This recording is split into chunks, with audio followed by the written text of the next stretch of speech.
17 வருஷம் 6 மாசம் 14 நாள்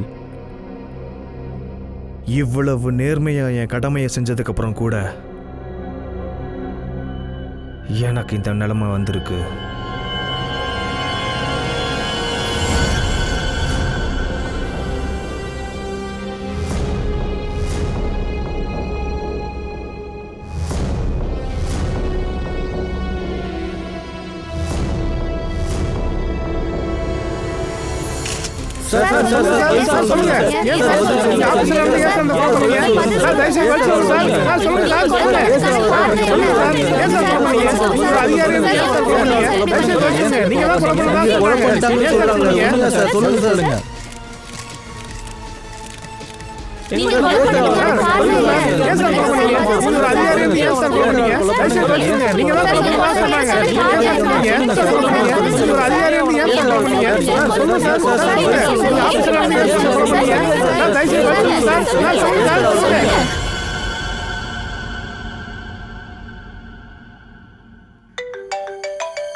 யார் அது இந்நேரத்தில் கூப்பிடுறது?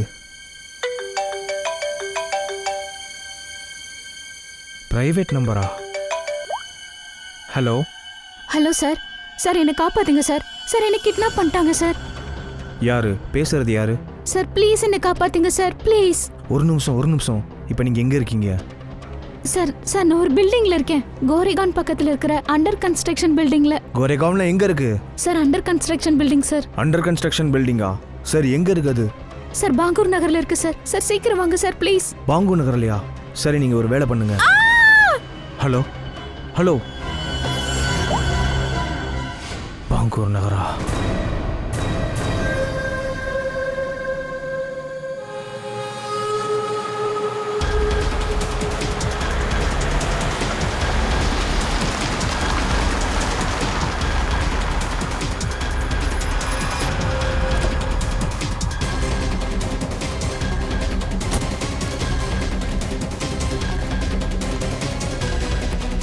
யாராவது இருக்கீங்களா?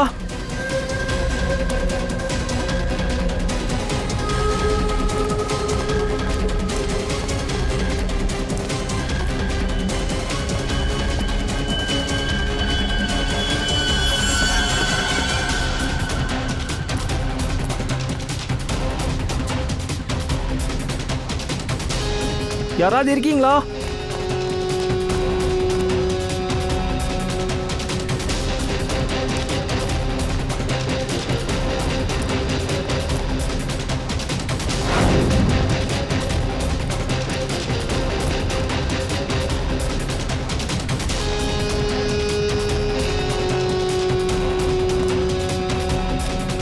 என்னது, மொத்த பில்டிங் தேடிட்டேன், யாருமே இல்லை.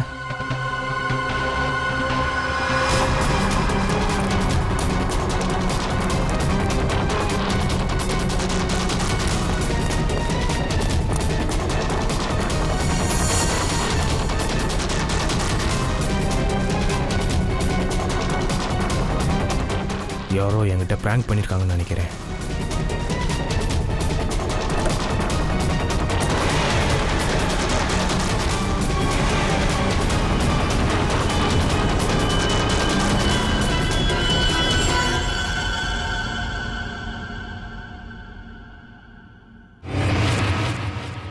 சார் சாரி சார், உங்களுக்கு வந்த ப்ரைவேட் நம்பர் எங்களால் ட்ராக் பண்ண முடியல சார். என்ன பிரயோஜனம் சொல்லுங்க? எங்கேருந்து அந்த கால் வந்ததுன்னு தெரியல. ஏதோ அரை மணி நேரத்தில் சொல்லிடுவேன்னு ஓவராக பேசினேன். ஆனால் சார் அதோட லாஸ்ட் லொக்கேஷன் குரேகான் பாங்கோ நகர்னு காட்டுது சார். அது எனக்கு தெரியும், வேற ஏதாவது புதுசா சொல்லு.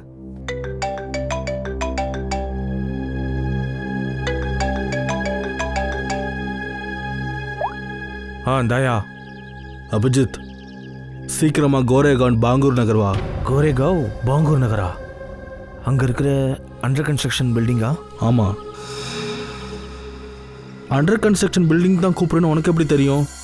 அதை சொன்னேன்ல 2 நாளைக்கு முன்னாடி நான் அந்த பில்டிங் போனேன்னு. அங்கே ஏதாவது அசம்பாவிதமா? இங்கே எங்களுக்கு ஒரு பணம் கிடச்சிருக்கு. பணமா? பொண்ணோடதா? நீ சீக்கிரம் வா.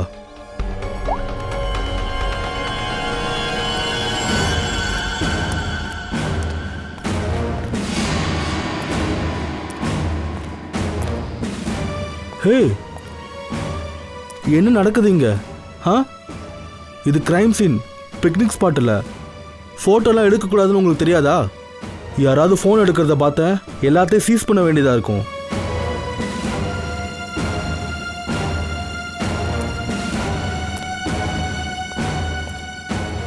சார், அபிஜித் வரான்.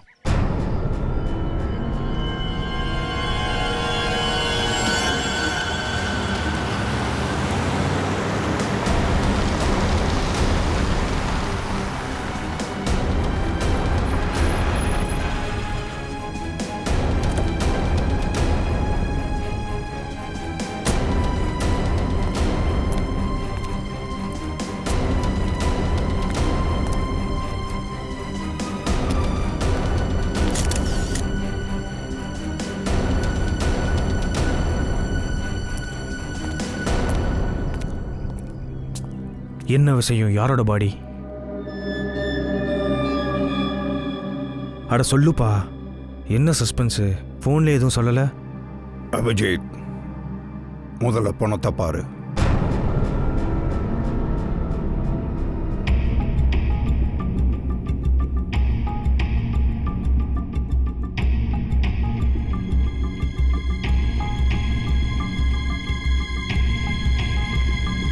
அட, இது கஞ்சாமாச்சு. என்னாச்சு? இவனை கொன்னது யாரு? எப்போ? அதுக்கு நீ தான் பதில் சொல்லணும் அபிஜித். நானா? எனக்கு புரியல சார்.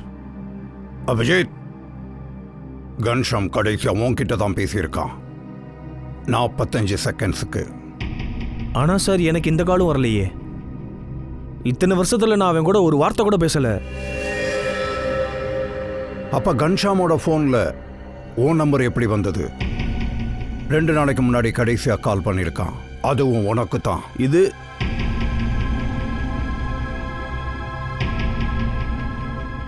அது எப்படி சார்? 2 நாளைக்கு முன்னாடி இங்க எதுக்கு வந்த? அது நான் ஒரு பொண்ணை காப்பாற்ற வந்தேன் சார். பொண்ணை காப்பாத்தவா? சார், 2 நாளைக்கு முன்னாடி ராத்திரி எனக்கு ஒரு கால் வந்தது. ஒரு பொண்ணு என் உயிருக்கு ஆபத்து, என்னை யாரோ கொல்ல பார்க்குறாங்கன்னு சொன்னான். இந்த இடத்துக்கு அட்ரஸ் கொடுத்தா, அதான் இங்கே வந்தேன். தயன் கிட்ட கூட சொன்னேனே. அப்படியா? அப்ப கால் பண்ணது பொண்ணா கன்ஷாமா? சார், ஒரு பொண்ணோட குரலை என்னால் கண்டுபிடிக்க முடியும். அது பொண்ணு தான். அபிஜித், நீங்கள் வந்தப்ப 2 பேர் உன்னை பார்த்துருக்காங்க. ஆனால் அவங்க 2 பேர் சொல்கிறது வேறையா இருக்கு. ஹே, நீங்கள் 2 பேர் வாங்க.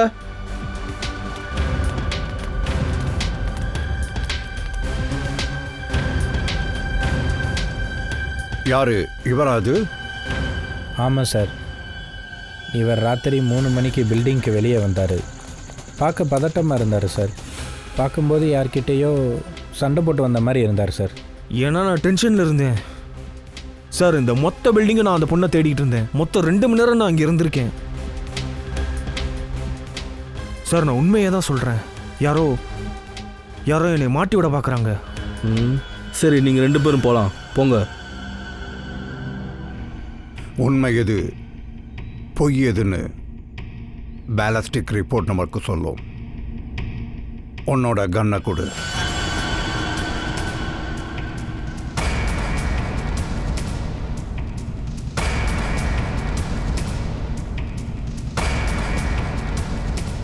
அபிஜித், கன்.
துப்பாக்கியிலேருந்து வர்ற ஒவ்வொரு குண்டு மேலேயும் ஒரு யூனிக்கான மார்க்கிங் இருக்கும். அந்த மார்க்கிங்கை ஏன் யூனிக்னு சொல்கிறோம்னா அது ஒரு ஃபிங்கர் பிரிண்ட் மாதிரி. ஒருவேளை 2 குண்டுலையும் ஒரே மாதிரி மார்க்கிங் இருந்தால் அதோட அர்த்தம் 2 குண்டுகளும் ஒரே துப்பாக்கியிலேருந்து சுடப்பட்டிருக்கு. ஆனால் பாஸ் 2 குண்டுலையும் வேறு வேறு மார்க்கிங் இருந்தால் இதுக்கு அர்த்தம் அது வெவ்வேறு துப்பாக்கியிலேருந்து சுடப்பட்டிருக்குன்னு. பாஸ் இந்த குண்டு நமக்கு கன்சாமோடம்லேருந்து கிடைச்சிது. இந்த குண்டு அபிஜித் துப்பாக்கியிலேருந்து இப்போ சுடப்பட்டது. 2 ஒரே மாதிரி தான் இருக்கு. இதனோட அர்த்தம் தெளிவாக இருக்கு. 2 குண்டுகளுமே அபிஜித் கண்ணிலிருந்து தான் சுடப்பட்டிருக்கு.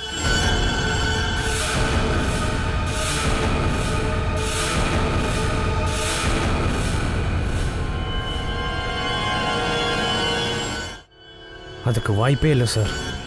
அன்னைக்கு ராத்திரி நான் என் கண்ணிலேருந்து ஃபயர் பண்ணவே இல்லை. இது தப்பு. அபிஜித், உன்னால் என்னோட டெஸ்ட்டை தப்புன்னு ப்ரூவ் பண்ணவே முடியாது.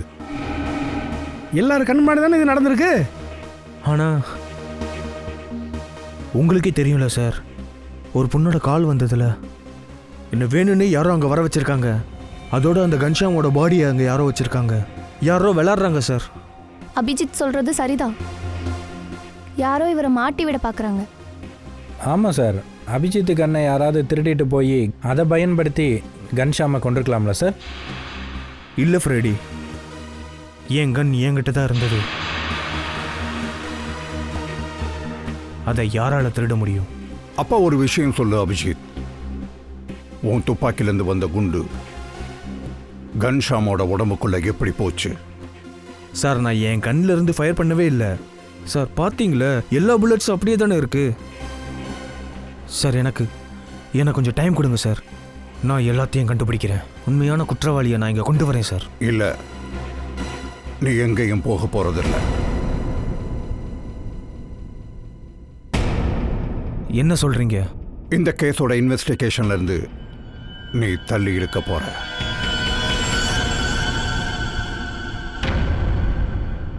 அபிஜித், எல்லா எவிடன்ஸும் உனக்கு எதிராக இருக்கு. கன்சாமை கொலை பண்ணதுக்காக உன்னை நான் கைது பண்றேன். சார், அபிஜித்தை அரெஸ்ட் பண்ண போறீங்களா? ஆமா தயா, இந்த எவிடன்ஸை கண்டு காணாம போக முடியாது. அபிஜித் இன்னசென்ட்னு ப்ரூவ் ஆகிற வரைக்கும் அவன் ஜெயிலில் இருந்தாகணும். நான் கன்ஷாமை கொல்லலை சார். நான் உண்மையை தான் சொல்கிறேன்னு உங்களுக்கே தெரியும். இருந்தாலும் நீங்கள் இந்த மாதிரி அபிஜித், உன்னோட batch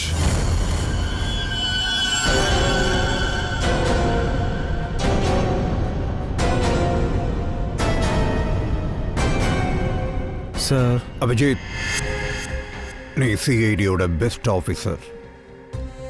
We are all proud of you. ஆனா இப்ப என்னால எதுவும் பண்ண முடியாது. சட்டப்படி இப்ப என் கைகள் கட்டப்பட்டிருக்கு.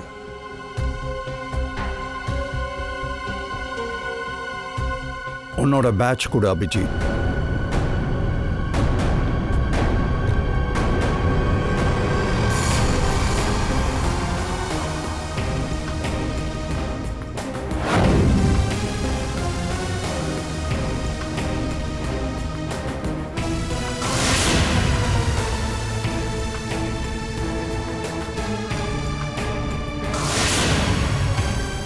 சார் 17 வருஷம்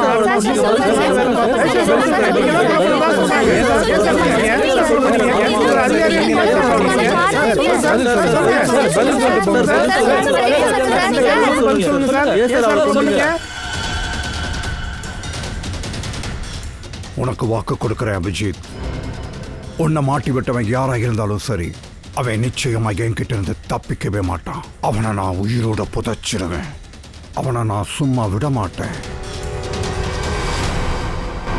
17 வருஷம் 6 மாதம் 14 நாள் நேர்மையா என் கடமையை செஞ்சதுக்கு அப்புறம் கூட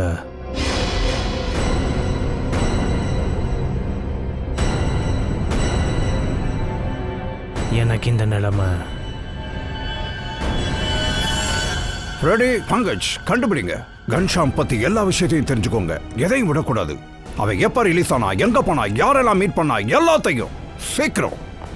பூரணி, நீ விசாரி அபிஜித்தோட எதிரிகள் யாருன்னு, அதுல எத்தனை பொண்ணுங்க இருக்காங்கன்னு கொஞ்சம் விசாரி. அத்தனை பேர் பேரையும் எடு. கடைசி அபிஜித்துக்கு ஃபோன் பண்ணது ஒரு பொண்ணு தான். Okay sir. ஒருவேளை கொலைகாரன் ஒரு பொண்ணை பயன்படுத்திருக்கலாம் இல்லையா? என்ன வேணாலும் நடந்திருக்கலாம் தயா, என்ன வேணாலும் நடந்திருக்கலாம். என்ன விஷயம் திடீர்னு வர சொல்லியிருக்கீங்க? சரங்கி, நீ தானே சொல்ற அபிஜித் கன்ல இருந்து தான் புல்லட் ஃபயர் ஆச்சுன்னு. ஆனா அப்படி நடக்க வாய்ப்பே இல்லை. உனக்கு தெரியும்ல, அபிஜித்தோட கன்னு 24 மணி நேரமா அவன் கையில தான் இருக்குன்னு. அந்த கன் இன்னொருத்தவன் கைக்கு எப்படி போச்சுன்னு எனக்கு புரியவே இல்லை. அதுல இருந்து புல்லட் எப்படி ஃபயர் ஆச்சுன்னு தெரியல. நீங்க சொல்ற இந்த விஷயம் கரெக்ட் தான். இருந்தாலும் உண்மை என்னன்னா அபிஜித் தான் அதை ஃபயர் பண்ணியிருக்கான். இல்லை சார், அபிஜித் ஃபயர் பண்ணலன்னு சொல்கிறான். அப்போ அவன் ஃபயர் பண்ணலை, அவனை யாரோ சிக்க வைக்கிறாங்க.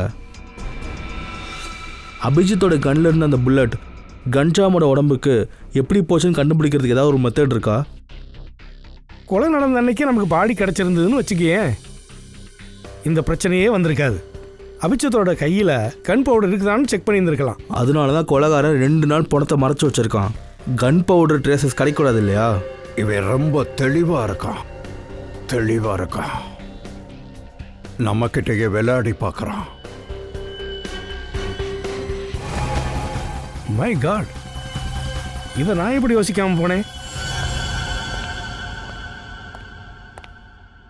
பாஸ், ஒரு வழி இருக்கு.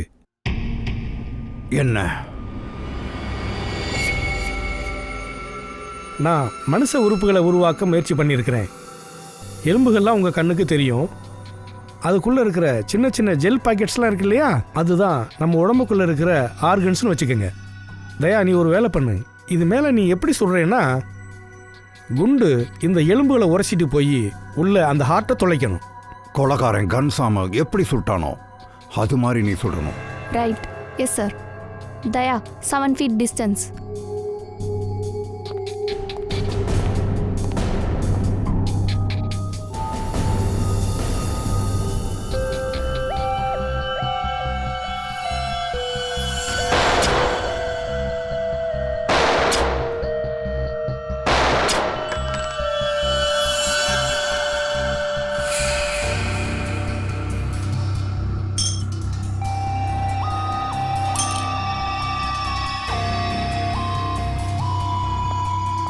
இங்கே பாருங்க சார், எல்லா புல்லட்ஸும் முன்னால் டேமேஜ் ஆயிருக்கு, நசுங்கிருக்கு.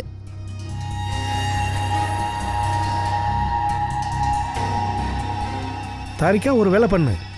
கன்சாமோட உடம்புல கிடைச்சதுல ஒரு புல்லட்டு, அந்த புல்லட் எடுத்துட்டு வா.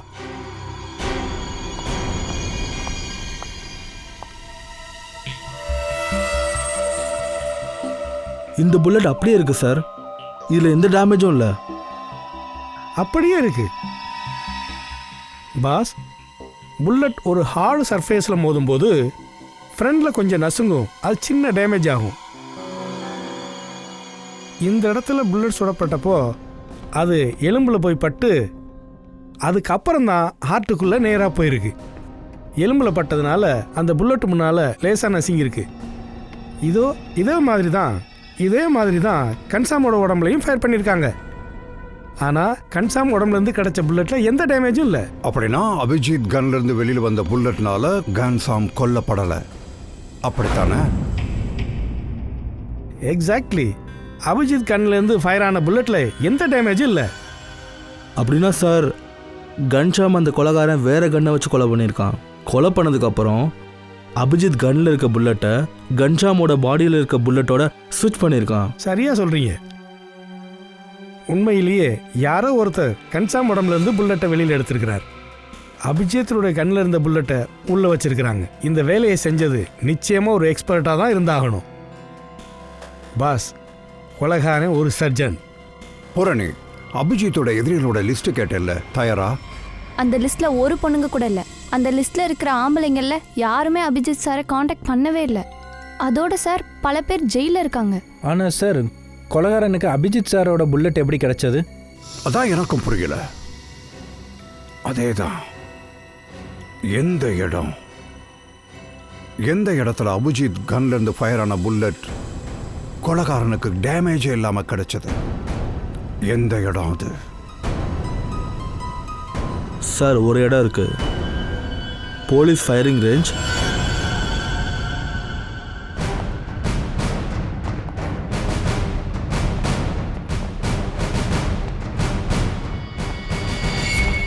அபிஜித், நீ எப்போ கடைசியாக போலீஸ் ஃபயரிங் ரேஞ்சுக்கு போன? எனக்கு தெரிஞ்சு 15-20 நாளைக்கு முன்னாடி போயிருப்பேன். ஏன்? உன் கன்லேருந்து ஃபயர் ஆன புல்லட்டை கன்ஷாமோட பாடியில் வச்சு யாரோ உன்னை மாட்டி விட பார்க்குறாங்க.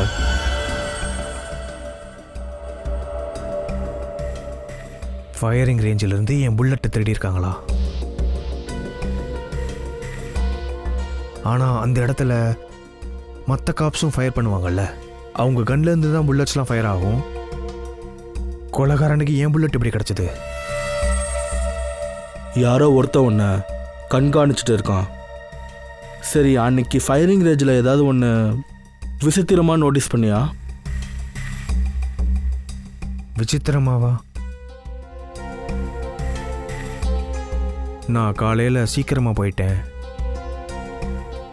தனியாக இருந்தேன். அப்புறம் ஒரு ஸ்டாஃப் மெம்பர், நாங்கள் 2 பேர் தான் இருந்தோம்.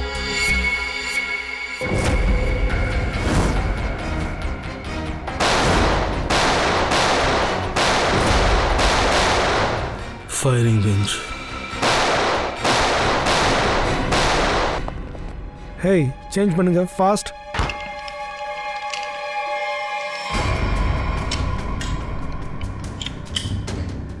ஹே தயா, பட்டி எப்படி இருக்க?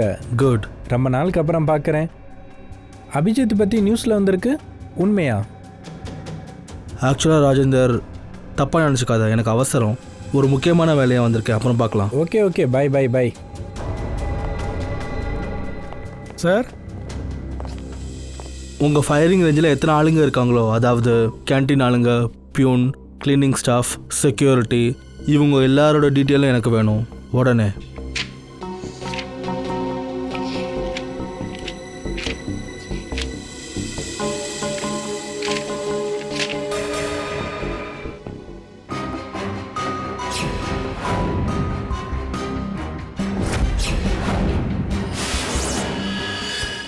இவன் தான் இருந்தான், ரமேஷ். சார் இவன் வேலையை விட்டே போயிட்டானே.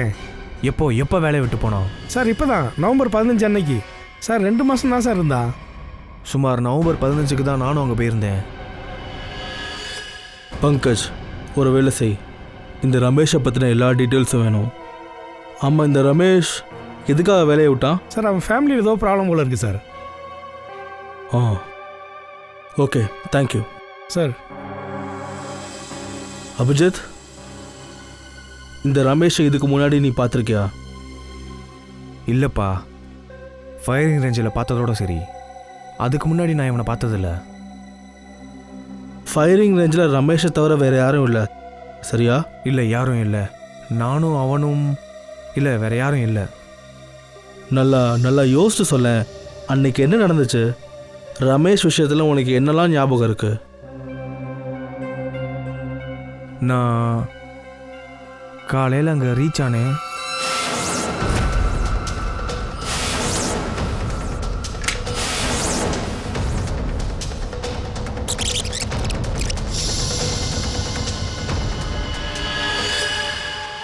டோக்கன் அவன் எனக்கு கண்ணாடி கொடுக்கும்போது பாக்கெட்லேருந்து விழுந்தது. டோக்கனா? என்ன டோக்கன்? அதான்ப்பா, அந்த பேங்க்கோட டோக்கன். என்னங்க சார், கியர்ஸ். தேங்க்யூ தம்பி. நெல்லு. Yes sir.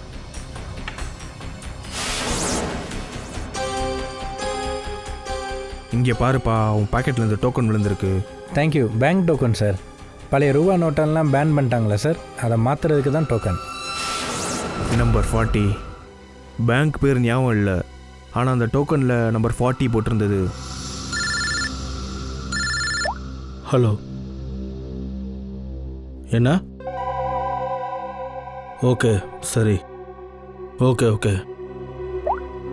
பங்கஜ்கிட்ட இருந்து கால். ரமேஷோட ஐடியில் இருக்கிற அட்ரஸ் ஃபேக், அவனோட மொபைல் நம்பரும் தப்பான நம்பராக இருக்குது. எல்லாத்தையும் முன்கூட்டியே பிளான் பண்ணியிருக்காங்க. அட்லீஸ்ட் ஒரு விஷயமாவது தெளிவாச்சுல. அந்த ரமேஷ் தான் என் புல்லட்டை திருடி இருக்கான்னு.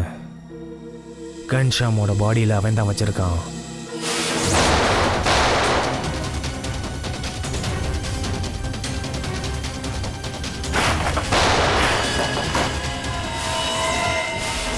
ஆனால் அவன் ஏன் அப்படி செஞ்சான்? கண்டுபிடிச்சிடலாம்.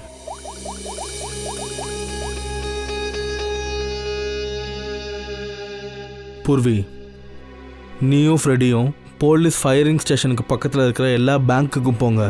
எந்த பேங்க்லலாம் கஸ்டமருக்கு டோக்கன் கொடுக்குறாங்கன்னு விசாரிங்க. 15th நவம்பர் 40வது டோக்கன் யாருக்கு கொடுத்தாங்கங்கிறத விசாரிங்க. நான் உனக்கு ஒரு ஃபோட்டோ அனுப்புகிறேன், அந்த ஆளை கண்டுபிடிச்சாகணும்.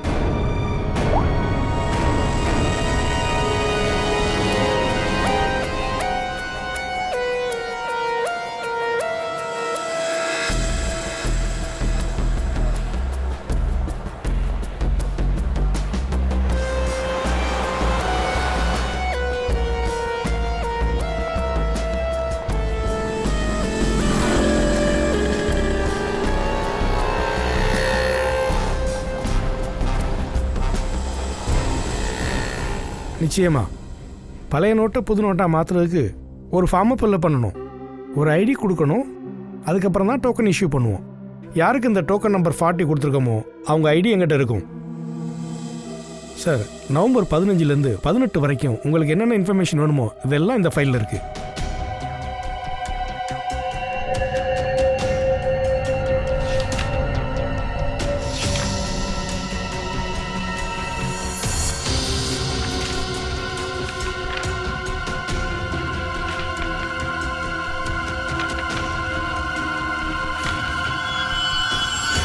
சார், இவன் தான் அந்த ஆளு. இவர் போட்டோவை தான் தயா சார் அனுப்பியிருக்காரு. அனிகா, நம்ம வேலை முடிஞ்சது. இனிமேல் அபிஜித் கடைசி வரைக்கும் ஜெயிலில் தான் இருப்பான். யாரு? யாரையாவது வர சொல்லியிருந்தியா? இல்லையே. இரு, நான் போய் பார்க்குறேன்.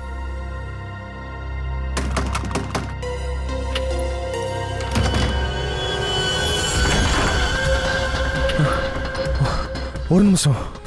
சிஐடி ஆளுங்க என்னை துரத்திட்டு இருக்காங்க. ப்ளீஸ் எனக்கு உதவி பண்ணுங்க. சிஐடி ஆஃபீஸர் அபிஜித், நான் உங்களை யாரும் எதுவும் பண்ண மாட்டேன். நான் ஒளிஞ்சுக்க வந்திருக்கேன், அவ்வளோதான். நான் அங்கே ஒளிஞ்சுக்கிறேன்.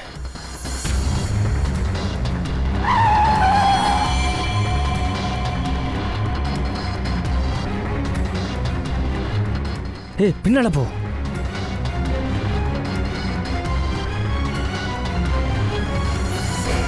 இந்த ஆள் இங்க என்ன பண்றான்? தெரியல. அபிஜித், நீ உள்ளதான் இருக்கன்னு எங்களுக்கு தெரியும். ஒழுங்கா வந்து சரண்டர் ஆயிடு, அதுதான் எல்லாருக்கும் நல்லது. ஏ வேண்டாம், போகாத. அமைதியாரு. வாயை திறந்தா ப்ளீஸ் என்ன சுட்டு. விட்டுருங்க. அபிஜித், நான் 3 எண்ணுவேன். 1. சார் ப்ளீஸ் எங்களை விட்டுருங்க. வாயை மூடுங்க. போ, பின்னால போ. வாயை திறந்து அவ்வளோதான். உட்காருங்க. 2.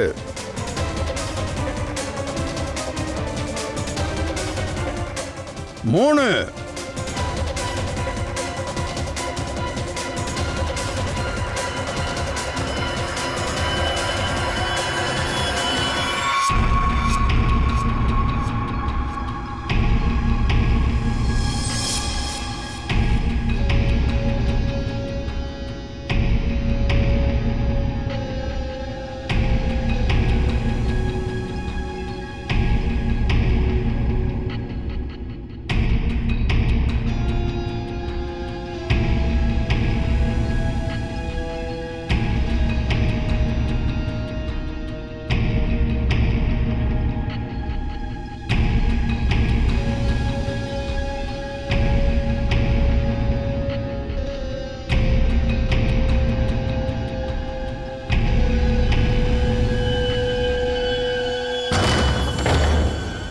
அபிஜித், எச்சரிக்கிறேன். யாராவது என் பக்கத்தில் வந்தீங்கன்னா அவ்வளோதான்.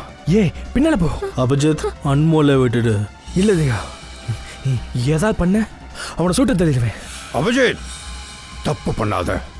கண்ணை என்கிட்ட கொடு. சார் நான் சரியா தான் சார் பண்றேன். என்ன பண்ற அபிஜித்? நான் கன்ஷாமை கொலை பண்ணல. நான் கொலைகாரன் இல்லை சார். நான் கொலைகாரன் இல்லை. அபிஜித், அன்மோலை விட்டுடு. இங்க பாரு அபிஜித், முட்டாள்தனம் பண்ணாத. அன்மோலை போக விடு. இல்லை தயான். அபிஜித் வேண்டாம். தயான் என்னை போக விடு சார். சார் ப்ளீஸ் சார், என்னை போக விடுங்க. அபிஜித், ஒழுங்கா விலகு, இல்லாட்டி சுட்டுருவேன். இல்லை இல்லை, உன்னால் என்னை கொல்ல முடியாது. எனக்கு தெரியும். வழி விடு. அபிஜித், என்னை வற்புறுத்தாத. நான் உன்னை சுட்டுருவேன்.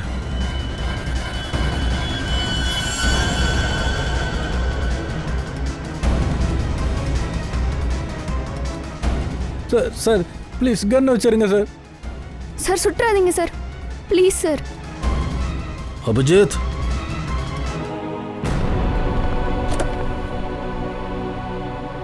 இனிமே எங்களால உங்களுக்கு எந்த ஆபத்தும் இல்லை. எங்களால் ஏற்பட்ட எல்லா தொந்தரவுக்கும் உங்ககிட்ட நான் மன்னிப்பு கேட்டுக்கிறேன்.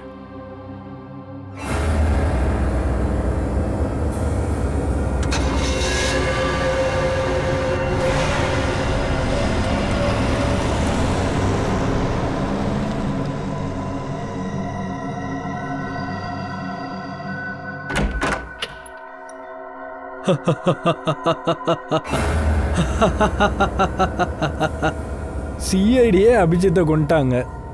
நாம் அவனை ஜெயிலுக்கு அனுப்ப தான் பிளான் பண்ணோம். ஆனால் இந்த சிஐடி அவனை கொண்டுட்டாங்க. நல்ல வேளை அவன் எங்கேயே செத்துட்டான். இல்லைன்னா ஜெயில துடிச்சு இறந்திருப்பான். கன்ஷாம கொலை பண்ணது நாம, ஆனா பாவம் மாட்டினது அபிஜித் இல்லையா? ஏன்னா நம்ம பிளானிங் அவ்வளோ சாலிடா இருந்தது. அந்த கன்ஷாமோட பழகி அவனை என் வலையில விழ வச்சு அன்னைக்கு அவனை அந்த பில்டிங்க்கு வர வச்சேன். நேகா எங்க இருக்க? எங்க போயிட்டா அவ? இங்கே தானே வெயிட் பண்றேன்னு சொன்னா.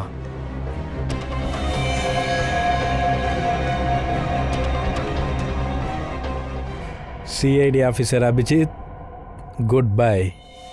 ஃபைனலி நாம் அவனை பழி வாங்கிட்டோம்.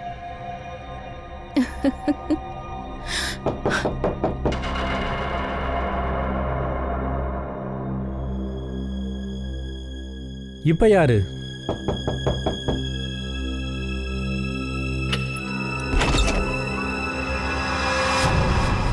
அபிஜித், நீயா? நீதான் செத்துட்டே. அது என்னன்னா, என் பொருள் இங்கே ஒன்று வச்சுட்டு போயிட்டேன். அது எடுக்க தான் வந்தேன்.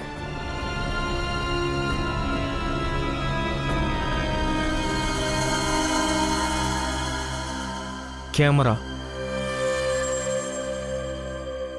அதை நீங்கள் 2 பேரும் இங்கே பேசிகிட்டு இருந்தீங்கல்ல, அதை நான் ரெக்கார்ட் பண்ணி வச்சுருக்கேன். மொத்த கதையும் தெளிவாயிடுச்சு. நாங்க தெரிஞ்சுக்கிட்டோம். கன்சாமோட உடம்புல இருக்கக்கூடிய புல்லட் இருக்குல்ல, அதை நீங்க 2 பேரும் தான் மாத்துனீங்கன்னு. எஸ், அந்த விஷயத்துக்கான எவிடன்ஸ் இல்லை. நீங்க எப்படி கன்சாம கொன்னீங்கன்னு, ஏன் கொன்னீங்கன்னு. எங்களுக்கு எவிடன்ஸ் கிடச்சிருச்சு. இந்த கேமராவில் எல்லாத்தையும் உளறிட்டீங்க. ஒரு விஷயத்த சொல்லு அபிஜித், உங்களுக்கு என்ன பாவம் பண்ணா? அவனுக்கு உனக்கு என்ன பகை? அவனையே மாட்டி விட பார்த்தீங்க, ஏன்? பல வருஷத்துக்கு முன்னாடி அபிஜித் ஒரு கேஸில் எங்கள் அப்பாவை அரெஸ்ட் பண்ணிட்டாரு. அதனால தான். உன்னால தான் எங்க அப்பா ஆயுள் தண்டனை அனுபவிச்சாரு.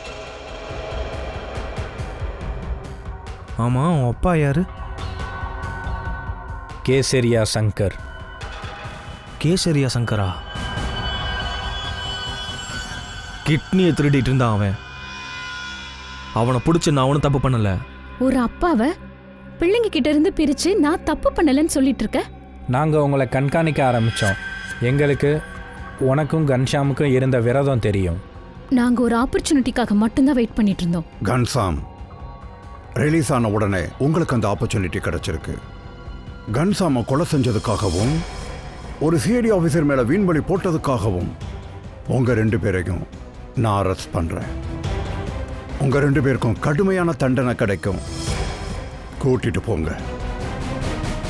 நட.